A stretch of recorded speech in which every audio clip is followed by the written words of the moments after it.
अरावली अगर ख़त्म होती है तो निश्चित तौर पे उसका बहुत बुरा प्रभाव पूरे पर्यावरण सभी के स्वास्थ्य पे आने वाली पीढ़ियों के ऊपर इसका एक बहुत बड़े दुष्परिणाम आने वाले समय में देखने को मिलेंगे। तो वो खतरा मंडरा रहा है राजस्थान और पूरे देश पे। इस वजह से इसका महत्व बढ़ जाता है। तो इसी संदर्भ में हमने आज ये एक सेमिनार रखा है।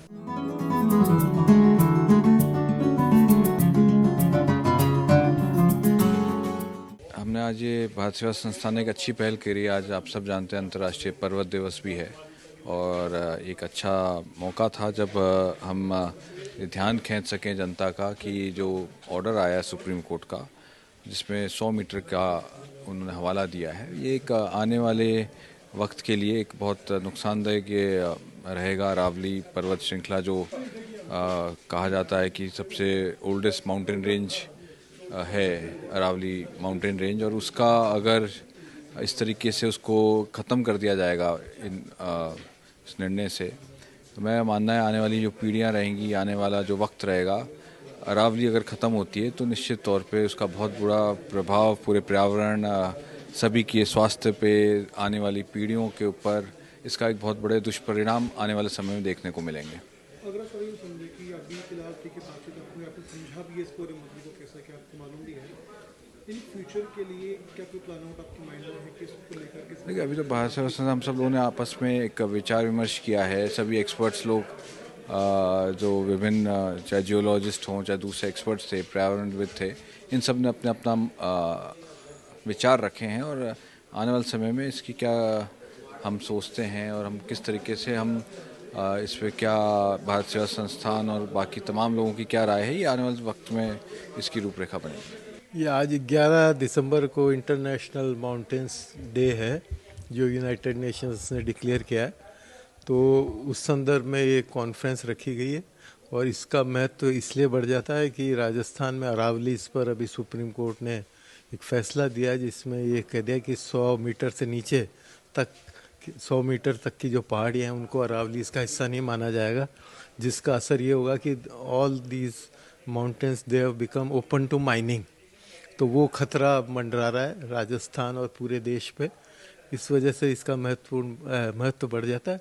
तो इसी संदर्भ में हमने ये आज ये एक सेमिनार रखा है जिसमें जो पहाड़ों के महत्व पे और अरावलीज के महत्व पे और किस तरह से इस सुप्रीम कोर्ट का ये ऑर्डर है, इसकी कॉन्टेक्स्ट में किस तरह से हम राजस्थान और देश में किस तरह से अपने एनवायरनमेंट को बचा सकें, इस पे विचार। सुप्रीम कोर्ट ने जो ऑर्डर दिया है उसको किस तरह से देखते हैं? सरकार ने जो चीज़ सुप्रीम कोर्ट को बताई है, क्या लगता है कि सरकार ने पूरी जांच पड़ताल की थी इसके अंदर? ये ऐसा लगता है कि इसमें खाली एक माइनिंग का एंगल कोई ध्यान में रखा गया है। जो इतने सारे इश्यूज हैं इसमें इन्वॉल्व हैं अरावलीज को लेकर के, अरावलीज के सिविलाइजेशन है, अरावलीज के स्पिरिचुअलिज्म है, अरावली का टूरिज़्म है, अरावली का रोजगार है, अरावली की खेती है, आदिवासी इसके राइट्स हैं। इन सब को प्रॉब्ली रखा नहीं गया, केवल माइनिंग का एंगल, जैसे उस एंगल को देख के जजमेंट दिया है कि it is open to mining. तो वो बहुत अपने आप में बहुत ख़तरनाक है। हमारे ड्रिंकिंग वाटर के सारे रिवर्स के सारे जो उद्गम होते हैं, बहुत सी रिवर्स के, वो वहाँ से होते हैं। तो ये सब एस्पेक्ट्स मेरे ख्याल से इग्नोर हो। अगर सर देखें तो अगर अरावली हिल्स कोर्ट के अकॉर्डिंग, अगर ऑर्डर के अकॉर्डिंग अगर नहीं होती है तो फिर इम्पैक्ट किस तरह का बाकी शहरों पर देखने को मिलेगा? सिटीज़ में तो ये तो हम सब जानते हैं कि जो अरावली जो एक बैरियर है, थार डेजर्ट को रोकता है to move towards eastern side.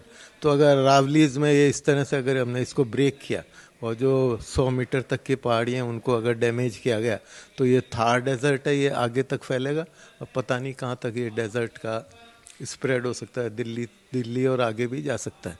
तो वो बहुत बड़ा एस्पेक्ट एकदम, ये जो इसका जो अपन अगर देखते हैं तो बिल्कुल ये प्रोटेक्ट करता है थार डेजर्ट को आगे फैलने के लिए।